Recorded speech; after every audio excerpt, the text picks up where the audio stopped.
मेरे पैर कांप रहे थे ये सोचकर कि ये कैसा पागल आदमी है। शादी से पहले ये तो किसी ने बताया था कि नहाने को लेकर सनकी है, लेकिन इतना सनकी है कि सर्दी में भी बूढ़े बाप को नहीं छोड़ता। ये पता हो तो मैं कभी रिश्ता नहीं करता। खासकर ये जानकर कि घर में पानी गर्म करने का कोई इंतजाम जानबूझकर नहीं रखा गया है।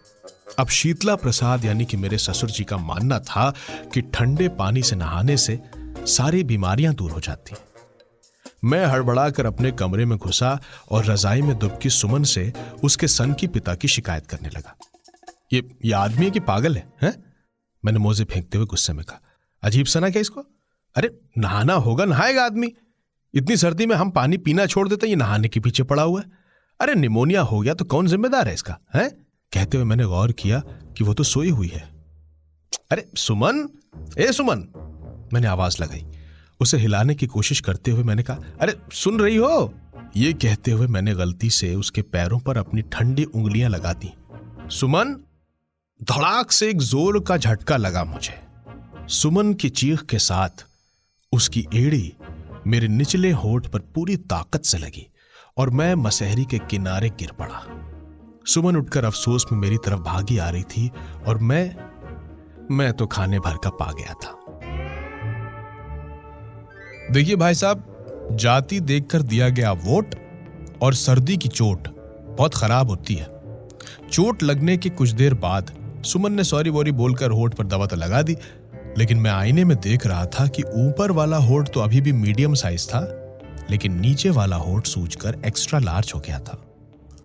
अरे सॉरी यार, आई एम रियली सॉरी, सुमन ने बड़ा अफसोस से मेरी तरफ देखते हुए कहा। तो मैंने कहा, कोई बात नहीं, तुमने जानबूझ के थोड़ी मारी। नहीं, इसलिए नहीं कह रही हूं। तो किस बात के लिए सॉरी? अरे वो इतनी ठंड में तुम्हें ठंडे पानी से नहाना पड़ेगा, उसके लिए सॉरी। अपनी अम्मा के बिने हुए मोटे फंदे वाले स्वेटर की कसम खाकर कह रहा। मन में तो उसी वक्त यही आया कि बाप बेटी दोनों पर रिवर्स घरेलू हिंसा का केस कर दूं, लेकिन खुद को संभाला मैंने। तुम क्या कह रही हो सुमन? मैंने अपना टोन संभाला। तुम जानती हो कि मैं ठंडे पानी से नहीं नहा पाऊंगा। मौसम देखो, और नहीं नहाया तो क्या हो जाएगा, हा? अब मेरठ वाले फूफा को देखो, पूरी सर्दी नहीं नहाते, बस पूरे बदन पर तेल लगाकर धूप में मगरमच्छ की तरह पूरे दिन लंबे लंबे पड़े रहते हैं। प्लीज समझने की कोशिश करो। सुमन ने मेरी बात काटी। पापा के लिए ये अहम है, जरूरी है। तुम नहीं नहाओगे तो उन्हें बुरा लगेगा, प्लीज। और फिर सभी तो नहा रहे हैं, देखो कुछ नहीं होता, देखो। उसने खिड़की से पर्दा हटाकर दिखाया तो मैंने देखा कि 80 साल के ओंकार जी अखबार छोड़कर बाथरूम जा रहे थे नहाने के लिए।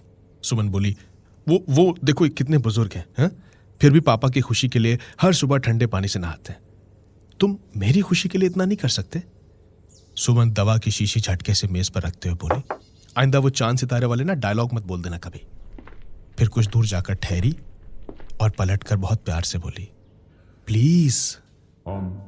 तो भाइयों बहनों, ऐसा है कि दुनिया में जब जब मर्द पहाड़ से गिरा है, नदी में डूबा है, हाथी के पैर के नीचे कुचला है और मिट्टी में उल्टा धंसा है, इतिहास गवाह है कि तब उसके पीछे एक ऐसी महिला थी जो मासूमियत से कह रही थी प्लीज। और लेडीजों का ये प्लीज बड़ा खतरनाक होता है। तो भैया हम भी चल दिए इश्क का इम्तिहान देने। अब जब बात इश्क की थी तो फिर इश्क चीज क्या है आप मेरी जान लीजिए। हमने भी तय कर लिया कि नहाएंगे तो ठंडे पानी से, चाहे गुसल खाने से मेरी लाश ही क्यों न निकले बाहर। सुनिए पूरी कहानी स्टोरी बॉक्स में, आज तक रेडियो या अपने फेवरेट ऑडियो स्ट्रीमिंग प्लेटफॉर्म जैसे स्पॉटिफाई, विंक म्यूजिक, गूगल पॉडकास्ट और एप्पल पॉडकास्ट पर।